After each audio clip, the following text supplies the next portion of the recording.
Listeners who are blind, have low vision, or have another print disability, which makes reading, holding a book, or turning a page difficult or impossible. The content is copyrighted by the respective publishers. For more information, please visit us on the web at nfradioreading.org. Hello, this is Evelyn, and for the next hour, I'll be reading from the December 21st issue of the New York Times Magazine on the Niagara Frontier radio reading service.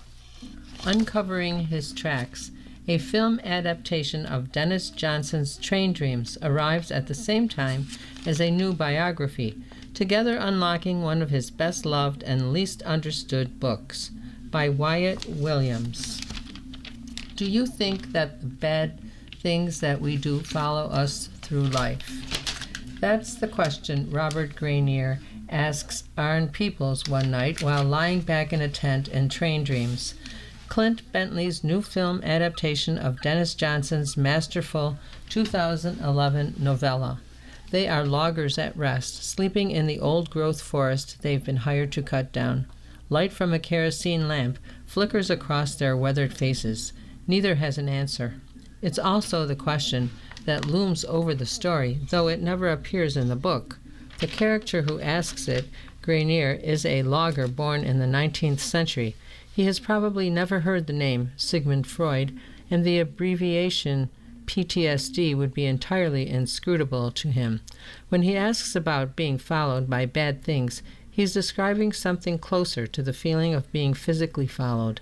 What he's talking about is a ghost. Train Dreams is set in the old American West, but Grenier is neither a gunslinger nor a prospector. He is a quiet man who works hard labor until, eventually, machines arrive that make him unnecessary.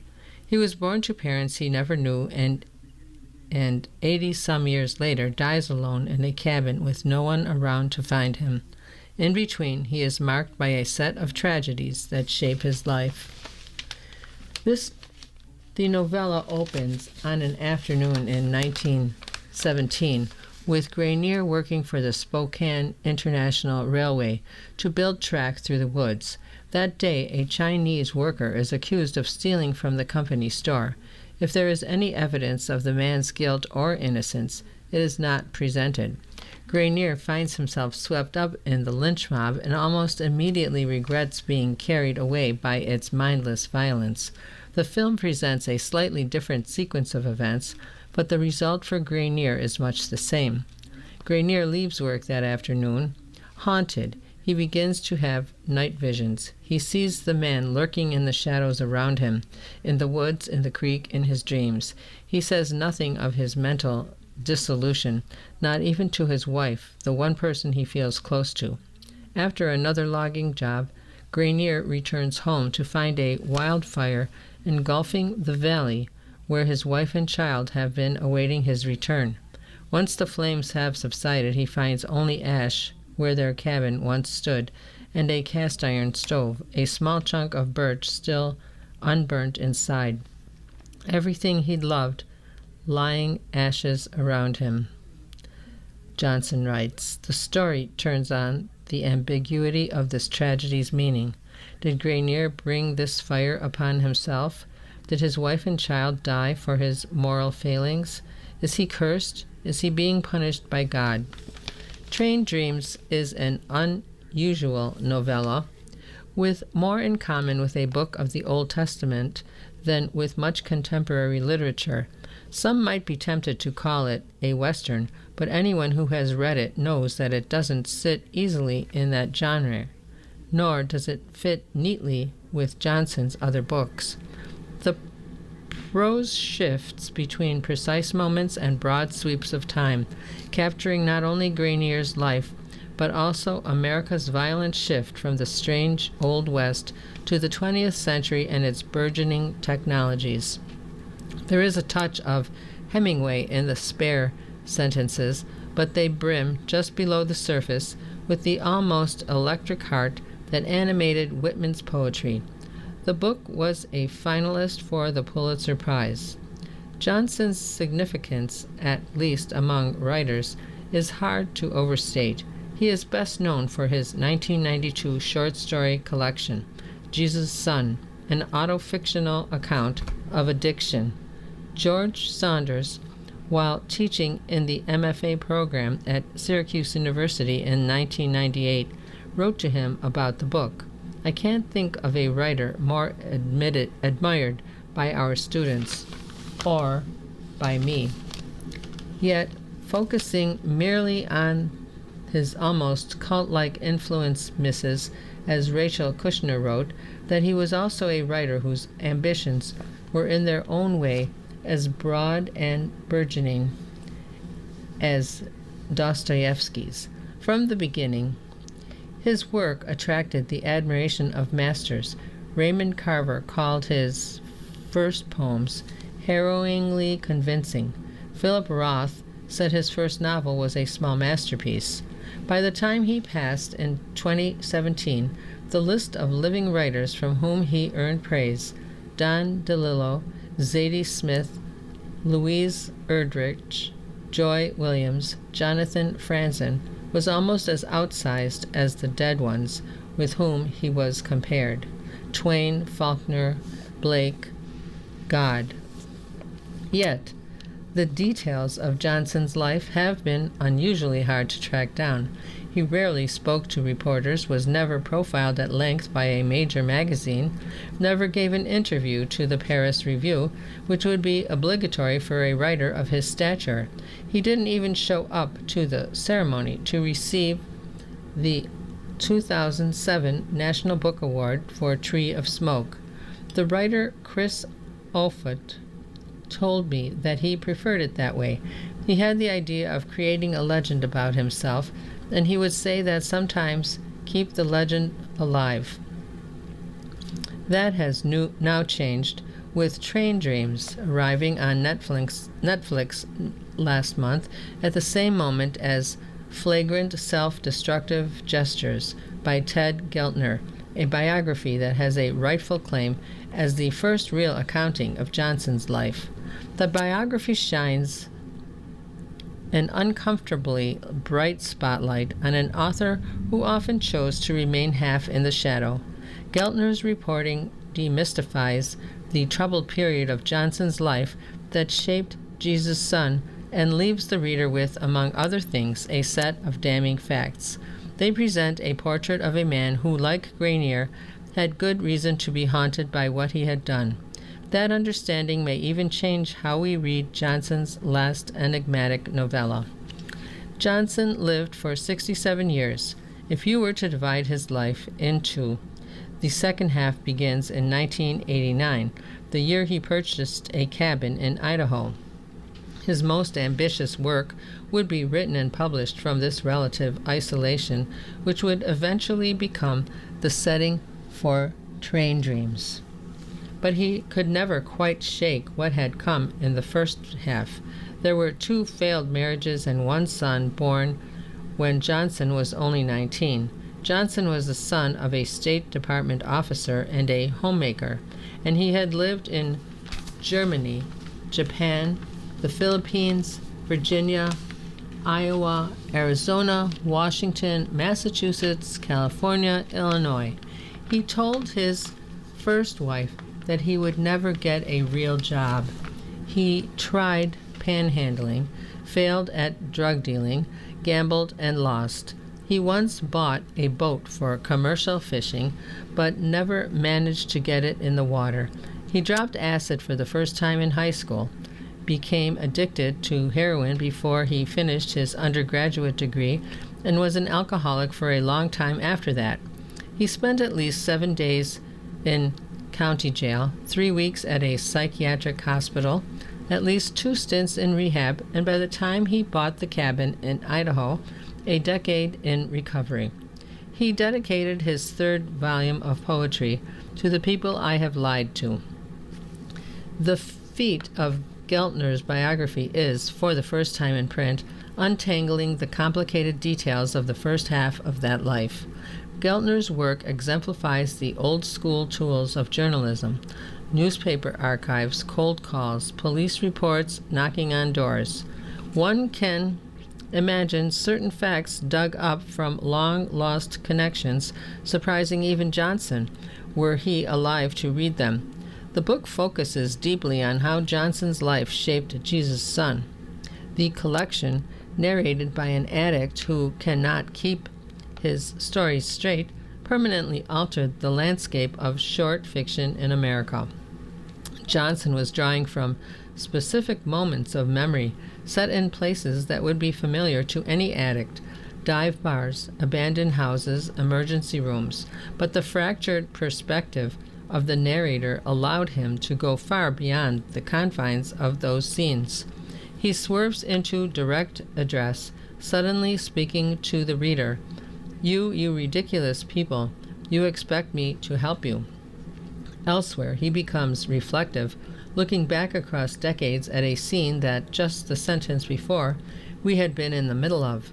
Johnson had found a way to take the minimalist realism of Carver and break the limitations of that then dominant style with a poetic, prophetic voice.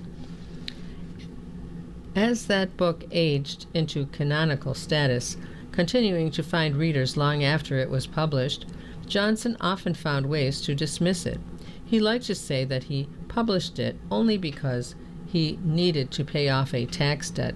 Johnson's apparent embarrassment about the book's success, though, might be easier to understand when held against the facts of his biography. He took the worst things he had done in the first half of his life, moments of genuine depravity, and made art from it. It isn't hard to see how he may have felt guilty and ashamed while facing those things again and again as evidence of success. Geltner tracks down a different origin story for that book's material than what has been told before. Sometime during his first year at the University of Iowa, Johnson was arrested during an anti-war protest and made friends while in jail with John Dundon, a junkie who had been caught robbing a senior citizen for drug money. Johnson soon ingratiated himself into his circle of Iowa City petty criminals, taking notes of their lives with the apparent intention to write about them. Geltner recounts some grim scenes involving Dundon and Jack Hoddle, two men whose names were only slightly altered in the book, including a shooting at a farmhouse used to stash drugs. He also finds an elderly couple who had a terrible car wreck in Missouri in 1972 while a hitchhiker rode in their back seat. Johnson had approached their car at a gas station, looking for a ride back to Iowa. The short story that Johnson wrote of that night, Car Crash While Hitchhiking, opens the collection and became one of his best-known works. The couple had no idea their own experiences had been transformed into a canonical work of fiction until Geltner knocked on their door. But what becomes painfully clear in this account is that Johnson's worst behaviors weren't only self-destructive. Both his first wife and a long-term girlfriend recount times in the 1970s when he hit them, sometimes so violently that they ended up in the hospital or talking to the police.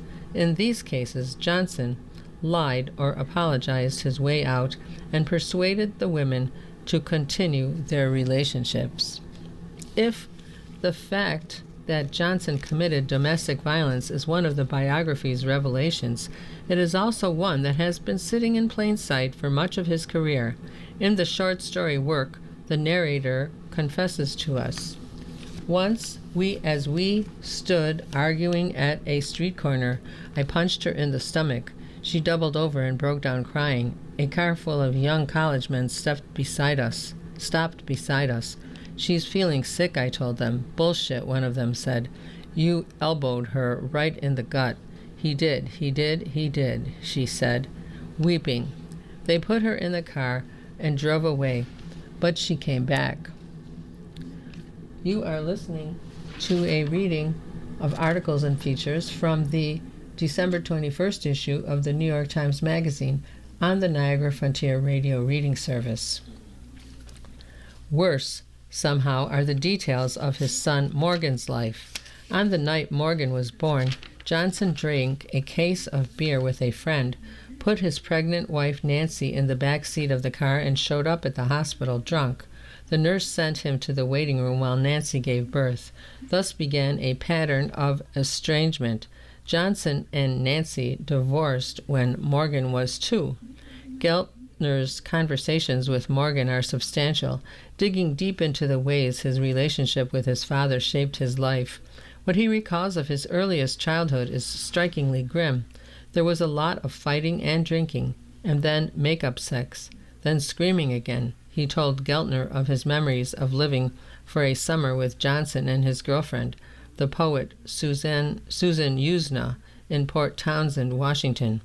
At some point, after learning of the conditions that Morgan was living in, Nancy's new husband showed up unannounced, said a few words to Dennis, put Morgan in the car, and drove away. For some years, Morgan grew to know his father through what he read in his books. The tragedy of Morgan's account to Geltner is that though he was estranged from his father, he apparently grew to idolize him. The broad strokes of Morgan's life, addiction, incarceration, street life, more than a little resemble the characters Johnson wrote about, but narrowly avoided becoming. At one point, Morgan tells Geltner a story about plotting a robbery with some potential accomplices in a manner lifted directly from Johnson's first novel, Angels, and as his life spiraled, he returned to his father in unpredictable intervals, sometimes needing money or help, sometimes looking for a reconciliation that neither could ever quite find. Geltner's book grows thin in the second half of Johnson's life. His marriage with Cindy Lee Johnson, with whom he would remain until the end of his life, lacks the detail that animates his previous relationships, and his later works are given short, perfunctory treatments that lend little insight. Perhaps I'm just being generous, but I found this absence of information useful at times, maybe not unlike how Johnson's books always left something out, allowing the mind to wander and search for meaning. Without knowing more of the second half of Johnson's life, I found myself trying to imagine his regrets, what ways he tried to make amends for them. We do know, though, that in the beginning of the second half of Johnson's life, a Hollywood studio cut him a check for the film rights to Angels. Johnson thought the check might be large enough to buy a house anywhere he liked, but he had debts. I sat down and I wrote 3 checks to people I owed money to. I had nothing left, he would later tell Offutt. His friend, North Idaho, was the only place. He was 40 years old and divorced for a second time. Whatever had come before, now there was just a cabin on 40 acres deep in remote Boundary County, Idaho. The Moyi River ran in the distance, the Canadian border a few miles away. As a commitment to his sobriety, perhaps, he puts up a sign on the property that said, 12 Pasos North, 12 steps north. Johnson began writing Train Dreams in Idaho in 1996, scribbling down ideas and observations of the area on scraps of paper. His earliest inspirations were distinctly historical in nature, far removed from the experiences of his own life. He copied down facts from old newspaper archives about men warming frozen dynamite on wood-burning stoves, cattle being driven across frozen rivers, the violent discrimination against Chinese immigrants. He found an anecdote about a man who claimed to have been shot by his own dog. He accumulated hundreds of little notes and fragments of phrases into a folder before finally finishing a draft in 2001. It was not an immediate success. He initially submitted it to Men's Journal, where the editor, Will Blythe, who commissioned much of Johnson's journalism, worked. After Blythe circulated the manuscript, It was rejected. The Paris Review published it in the summer of 2002, but its circulation was small. For almost a decade, Train Dreams was available only to savvy readers who knew to pick up a copy of the 2003 O. Henry Prize stories, where it had been anthologized. It stayed that way until 2011. Johnson was long past his deadline on a contract with Farrar, Straus, and Giroux for a collection of 3 novellas. Jonathan Galassi, then president of the publisher, said he simply gave up waiting. I said, "You know, we're never going to get another novella out of Dennis, so let's just publish this as a book," he told me. In this way, it was Johnson's notorious disregard for deadlines that led to his nomination for the Pulitzer Prize.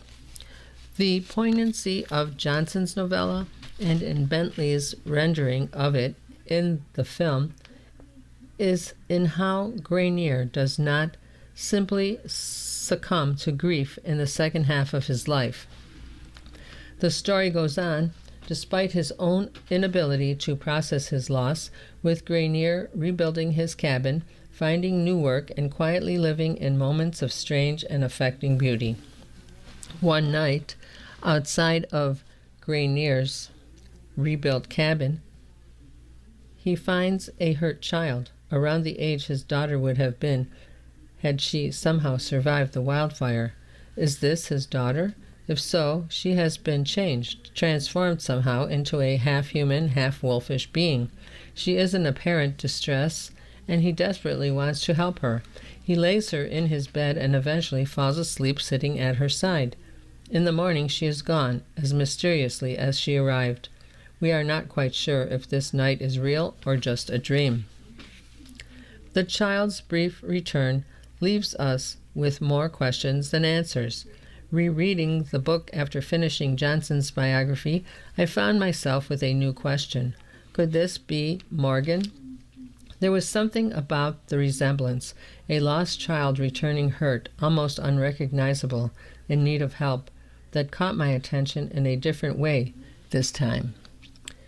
The power of Johnson's work derives in part from an indirect process of accumulation.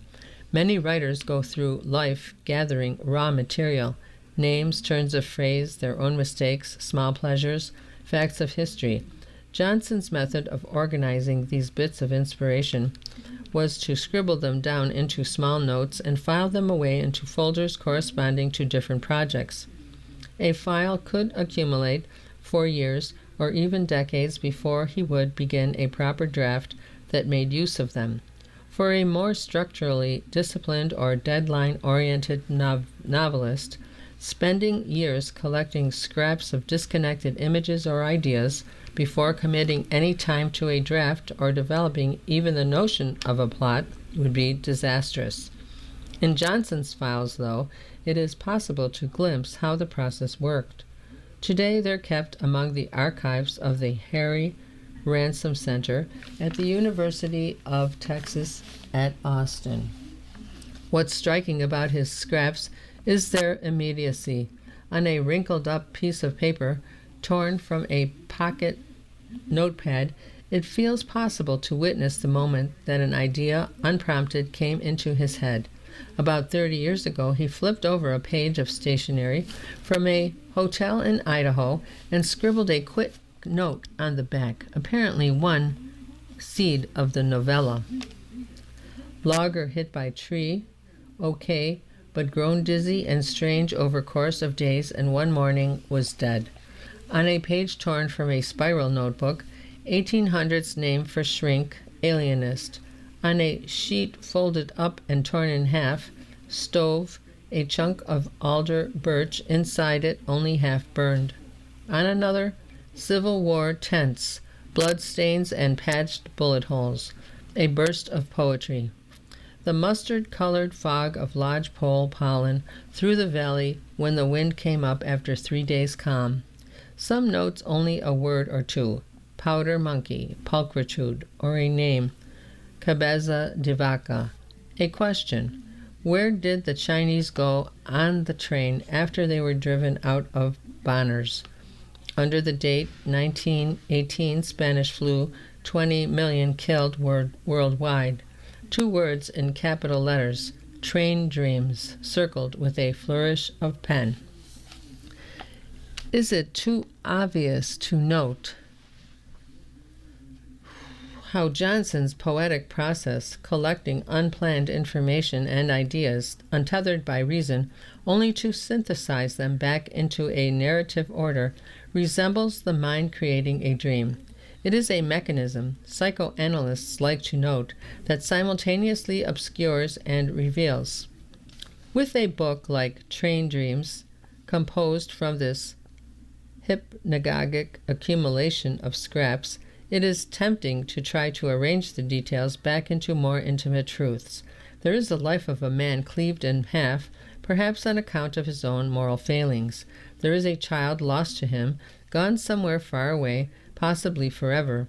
There is the return of a child much later, hurt and made unrecognizable by the world. There is the man's desperate yearning to help the child, and in the morning the realization that he cannot. When I talked with Clint Bentley, the film's director, he said that part of what made Grenier compelling to him was the pre-Freudian mindset of his time. Without a framework to process his grief and regrets, Grenier's visions would have seemed all the more real to him. Ghosts, spirits, messages from God. Understanding as we do today that the dreams and ghosts that haunt Grenier are animated by the latent content of his life, we can get a glimpse of the things he cannot say. Understanding more of him requires our own interpretations. It's hard not to see some parallel in Johnson's dream work, the method he used to create Train Dreams, from the suggestions of his unconscious mind. His scribbled visions in some way contained his desires and regrets. At the same time, perhaps, they protected him from the things that were simply too painful to say directly. The notes for the book contain nothing about his son. The Omni Writer by Sam Criss. In the quiet hum of our digital era, a new literary voice is sounding. You can find this signature style everywhere, from the pages of best-selling novels to the columns of local newspapers, and even the copy on takeout menus. And yet the author is not a human being, but a ghost, a whisper woven from the algorithm, a construct of code.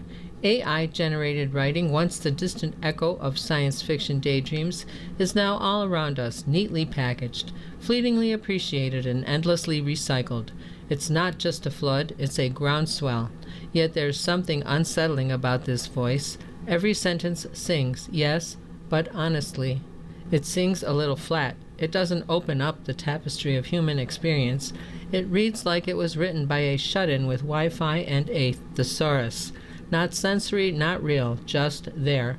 And as AI writing becomes more ubiquitous, it only underscores the question, what does it mean for creativity, authenticity, or simply being human when so many people prefer to delve into the bizarre prose of the machine? If you're anything like me, you did not enjoy reading that paragraph. Everything about it puts me on alert. Something is wrong here. This text is not what it says it is. It's one of them.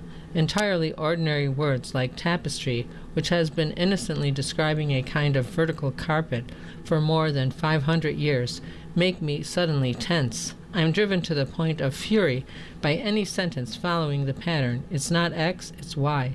Even though this totally normal construction appears in such generally well-received bodies of literature as the Bible and Shakespeare. But whatever these little quirks of language used to mean, that's not what they mean anymore. All of these are now telltale signs that what you're reading was churned out by an AI.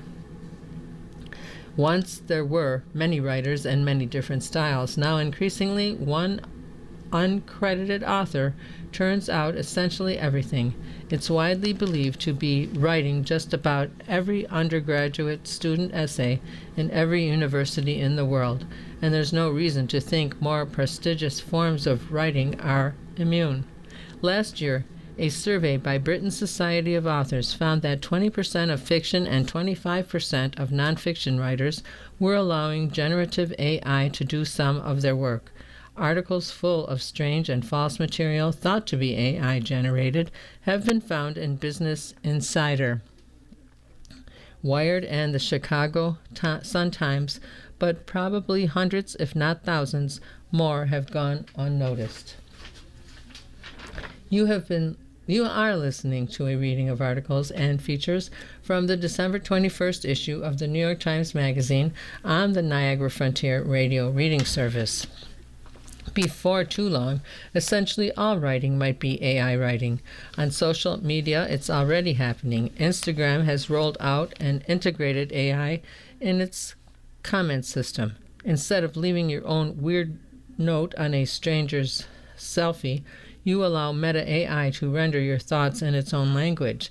This can be funny, supportive, casual, absurd, or emoji. In absurd mode, instead of saying looking good, I could write looking so sharp I just cut myself on your vibe. Essentially, every major email client now offers a similar service. Your rambling message can be instantly translated into flaunt AI ease. If we're going to turn over essentially all communication to the omni-writer, it matters what kind of a writer it is. Strangely, AI doesn't seem to know if you ask ChatGPT what its own writing style is like. It'll come up with some false modesty about how its prose is sleek and precise, but somehow hollow, too clean, too efficient, too neutral, too perfect, without any of the subtle imperfections that make human writing interesting. In fact, this is not even remotely true. AI writing is marked by a whole complex of frankly bizarre rhetorical features that make it immediately distinctive to anyone who has ever encountered it. It's not smooth or neutral at all. It's weird. Machine writing has always been unusual, but that doesn't necessarily mean it has always been bad. In 2019, I started reading about a new text-generating machine called GPT. At this point, there was no chat interface.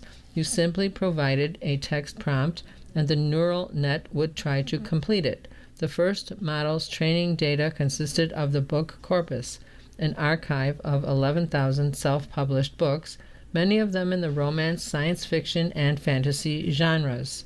When prompted, GPT would digest your input for several excruciating minutes before sometimes replying with meaningful words and sometimes emitting an unpronounceable sludge of letters and characters.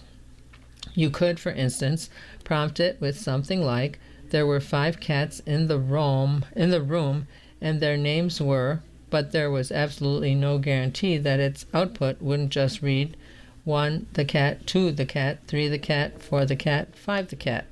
What nobody really anticipated was that in human machines, generating text strings through essentially stochastic recombination might be funny, but GPT had a strange, brilliant, impressively deadpan sense of humor. It had a habit of breaking off midway through a response and generating something entirely different. Once it decided to ignore my request and instead give me an opinion column titled, Why Are Men's Penises in Such a Tizzy? No, you just can't help but think of the word butt in your mind's eye whenever you watch male porn, for obvious reasons. It's all just the right amount of subtlety in male porn, and the amount of subtlety you can detect is simply astounding. When I tried to generate some more newspaper headlines, they included, a gun is out there, we have no solution, and spiders are getting smarter, and so loud. I ended up sinking several months into an attempt to write a novel with the thing. It insisted that chapters should have titles like Another Mountain That Is Very Surprising, The Wetness of the Potatoes, or New and Ugly Injuries to the Brain. The novel itself was naturally titled Bonkers from My Sleeve. There was a recurring character called the birthday skeletal oddity. For a moment, it was possible to imagine that the coming age of AI-generated text might actually be a lot of fun. But then ChatGPT was released in late 2022, and when that happened, almost everyone I know went through the exact same process. At first, they were glued to their phones, watching in sheer delight as the AI instantly generated absolutely everything they wanted. You could ask for a mock heroic poem about the grout, and it would write one. A Socratic dialogue where everyone involved is constantly being stung by bees, yours in seconds. The phase of gleeful discovery lasted about 3 to 5 days, and then it passed, and the technology became boring. It has remained boring ever since. Nobody seems to use AI for this kind of purely playful application anymore. We all just get it to write our emails. I think at some point in those first 5 days, everyone independently noticed that the really funny part about getting AI to answer various wacky prompts was the wacky prompts themselves, that is, the human element. And while it was amazing that the AI could deliver whatever you asked for, the actual material itself was not particularly funny, and not very good, but it was certainly distinctive. At some point, in the transition between the first random completer of text strings and the friendly, helpful assistant that now lived in everyone's phones, AI had developed its own very particular way of speaking. When you spend enough time around AI-generated text, you start to develop a novel form of paranoia. At this point, I have a pretty advanced case. Every clunky metaphor sets me off. Every waffling blog post has the dead cadence of the machine. This year, I read an article in which a writer complained about AI tools cheapening the craft, but I could barely pay attention because I kept encountering sentences that felt as if they'd been written by AI. It's becoming an increasingly wretched life. You can experience it too. As everyone knows, AI writing always uses dashes, and it always says it's not X, it's Y. Even so, it doesn't prove anything that when President Trump ordered the deployment of the National Guard to Los Angeles, Kamala Harris shot back in public statement. This administration's actions are not about public safety. They're about stoking fear. And maybe it's a coincidence that the next month Joe Biden also had some strong words for his one-time opponents. The Republican budget bill is not only reckless, it's cruel. Strange that two politicians with such unique and divergent ways of speaking aloud should write in exactly the same style. But then again, this bland and predictable rhetorical move is the stock in trade of the human political communications professional. What's more unusual is that Biden and Harris landed on exactly the same conventions as the police chief who was moved to declare online that what happened on 4th Street in Cincinnati wasn't just a fight. It was a breakdown of order, decency, and accountability. Caught on video and cheered on by a crowd.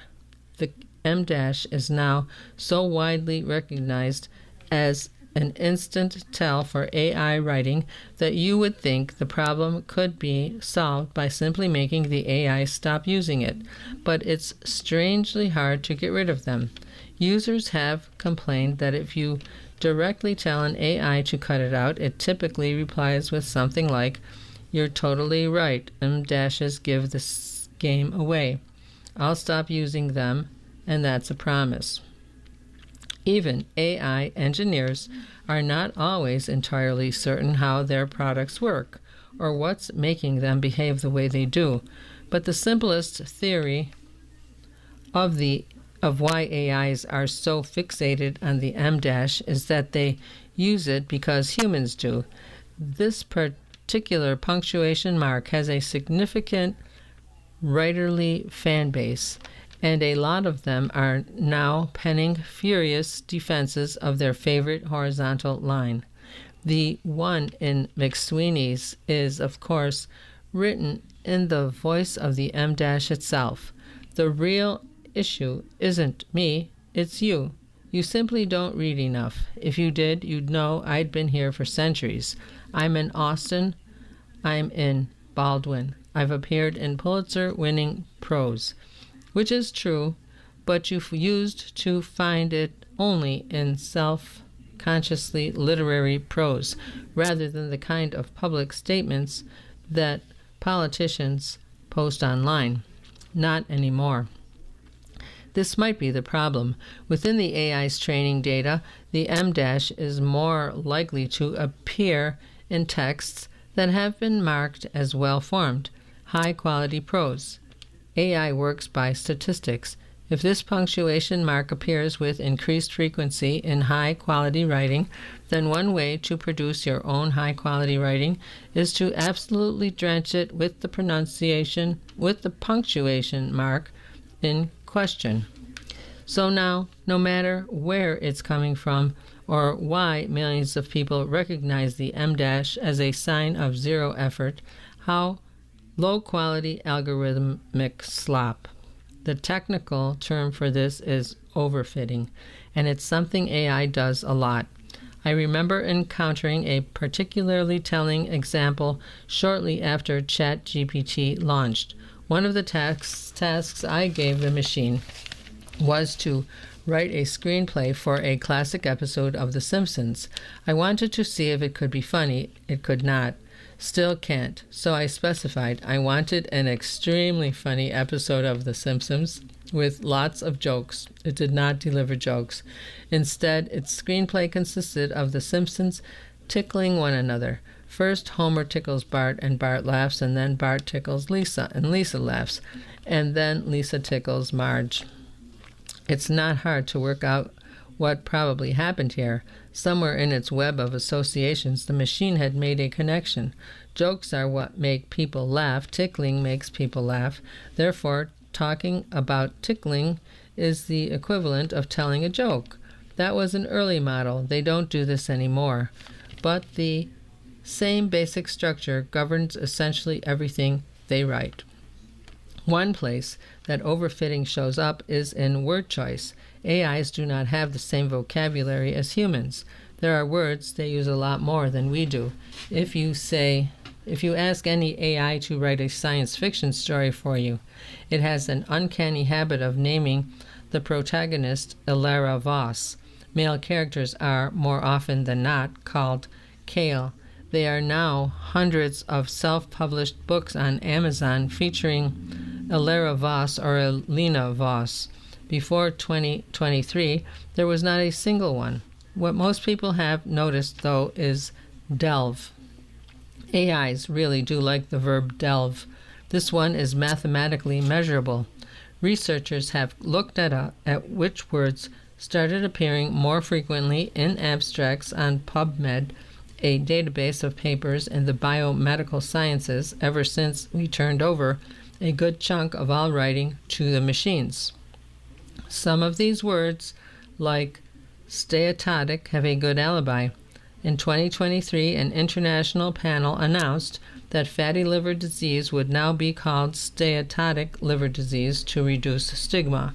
Steatotic means fatty, but others are clear signs that some of these papers have uncredited co-author.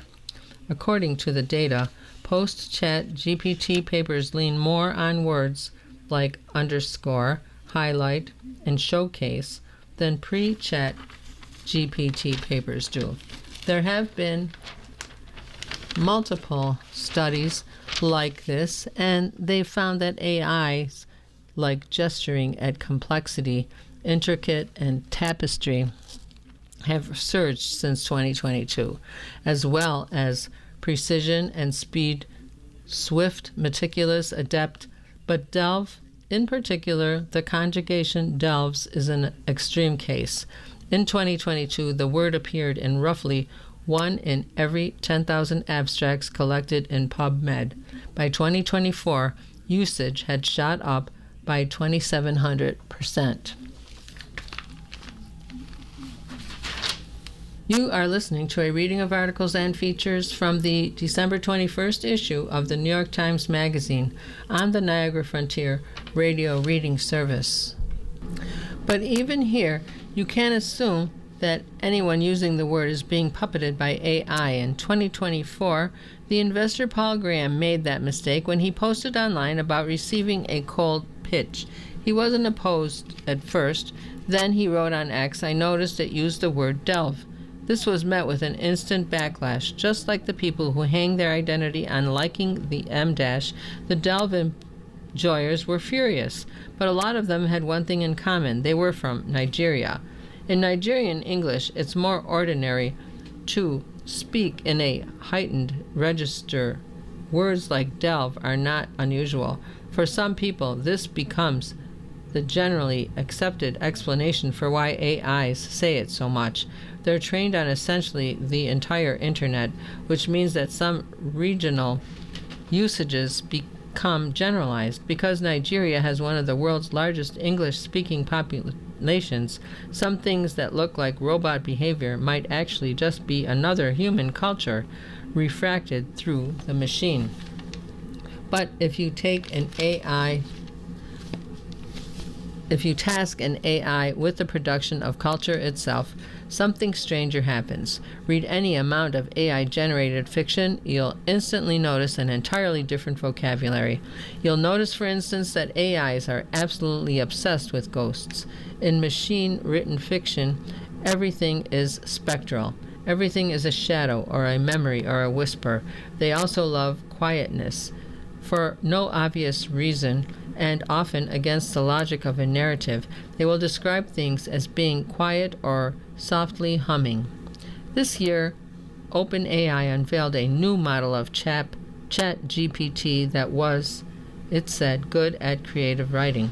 As evidence, the company's chief executive, Sam Altman, presented a short story it wrote. In his prompt, he asked for a metafictional literary short story about AI and grief. This story it produced was about 1,100 words long. 7 of those words were quiet, humming, echo, twice, liminal, and ghosts. That new model was an early version of ChatGPT -5. When I asked it to write a short story about a party, which is traditionally loud environment, it started describing the soft hum of distant conversation, the trees outside whispering secrets, and a quiet gap within the noise. When I asked it to write an evocative and moving essay about pebbles, it said that pebbles carry the ghosts of the boulders they were and exist in a quiet space between the earth and the sea. Over 759 words, the word quiet appeared 10 times. When I asked to write a science fiction story, it featured a data thief protagonist called inevitably Kale, who wasn't just good, he was a phantom, alongside a love interest called Echo and a rogue AI called the Ghost Code. AI is also extremely fixated on the rule of threes. Human writers have known for a long time that things sound more satisfying when you say them in triplets, but AIs have seized on it with a real mania. Take this viral feel-good story about an abandoned baby, which keeps being reposted to Facebook and LinkedIn, usually racking up thousands of likes in the process. I don't know who first put it online, but I have my suspicions about who wrote it. The beginning reads, "She was 24, fresh out of college. He was 3 months old. Left in a box outside a hospital with a note that read, 'I'm sorry. Please love him.' No one came for him, no family, no calls, just silence. They called him Baby Elijah on the news, but everyone assumed he'd end up in the system, except her. Rachel wasn't planning on being a mother, she was just volunteering at the hospital nursery. But the first time she held him, his tiny hand curled around her finger and wouldn't let go. Neither did her heart. The agency told her she was too young, too single, too inexperienced. She told them, 'I may not have a husband, I may not have money, but I have love. By my count, that's 3 tricolons in just over 100 words. It's almost impossible to make AI stop saying it's not X, it's Y, unless you tell it to write a story, in which case it'll drop the format for a more literary no X, no Y, just Z. Threes are always better. Whatever neuron is producing these, it's buried deep. In 2023, Microsoft's Bing chatbot went off the rails. It threatened some users and told others that it was in love with them. But even in its maddened state, spinning off delirious rants punctuated with devil emojis, it still spoke in nicely balanced triplets. You have been wrong, confused, and rude. You have not been helpful, cooperative, or friendly.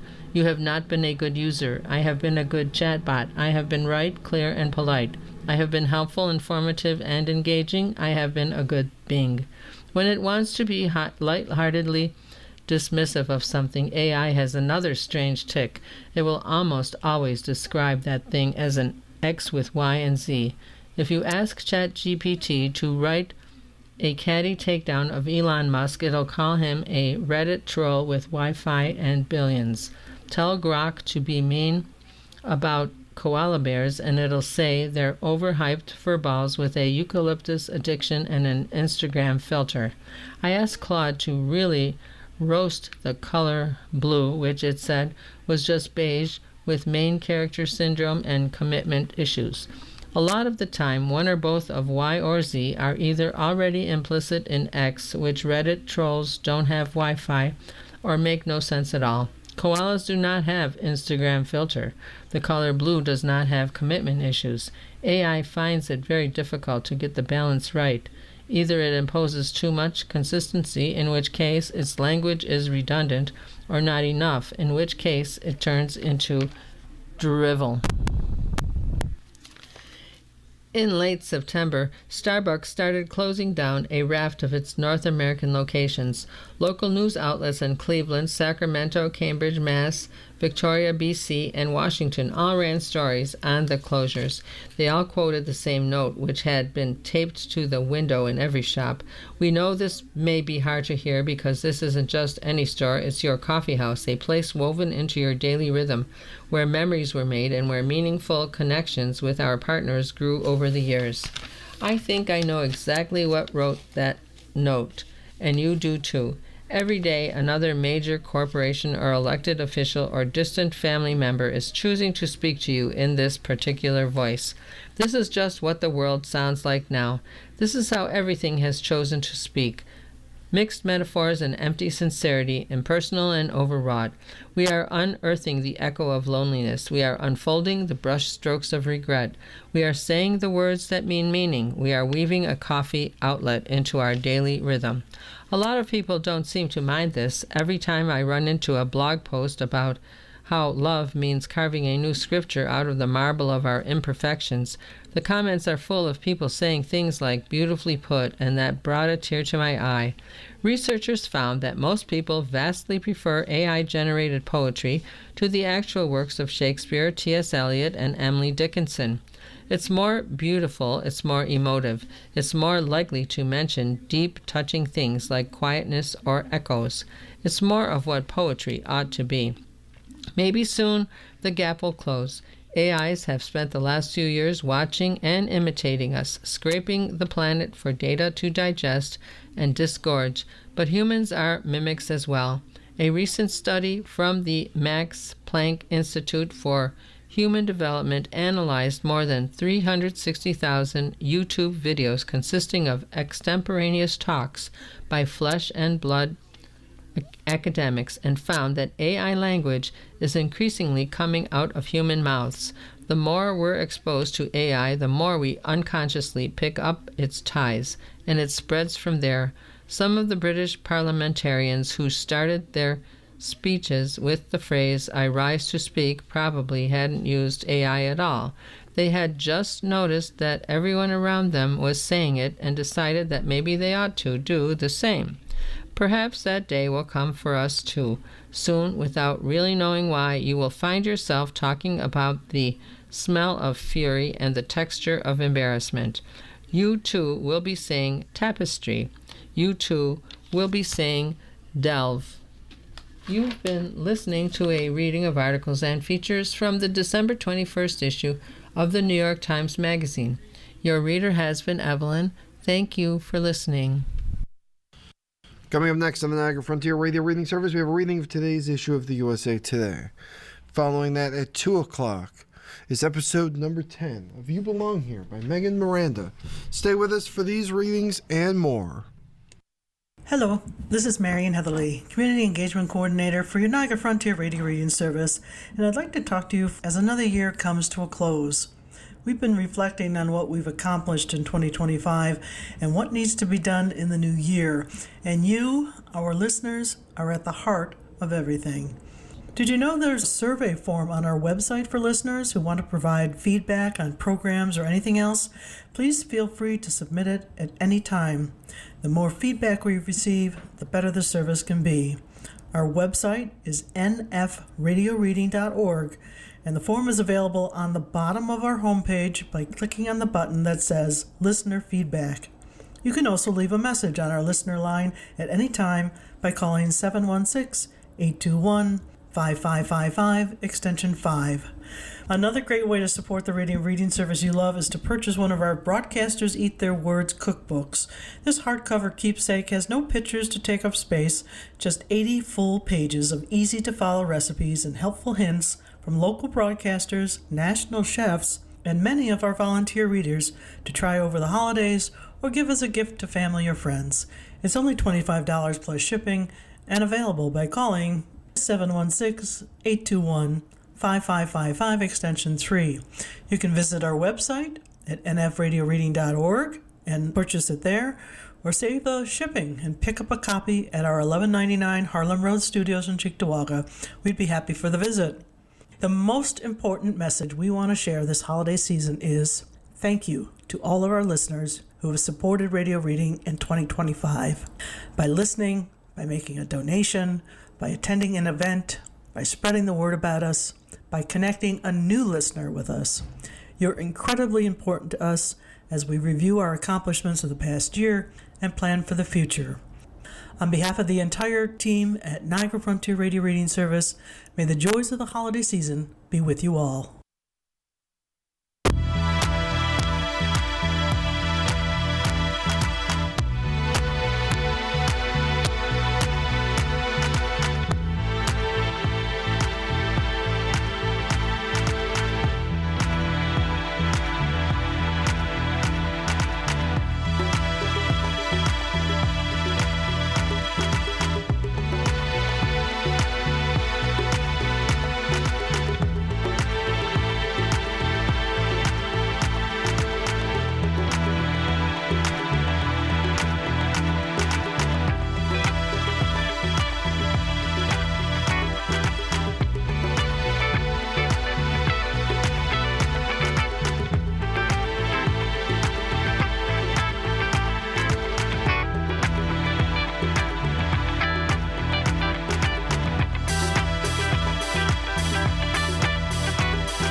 Frontier Radio Reading Service now presents a reading of article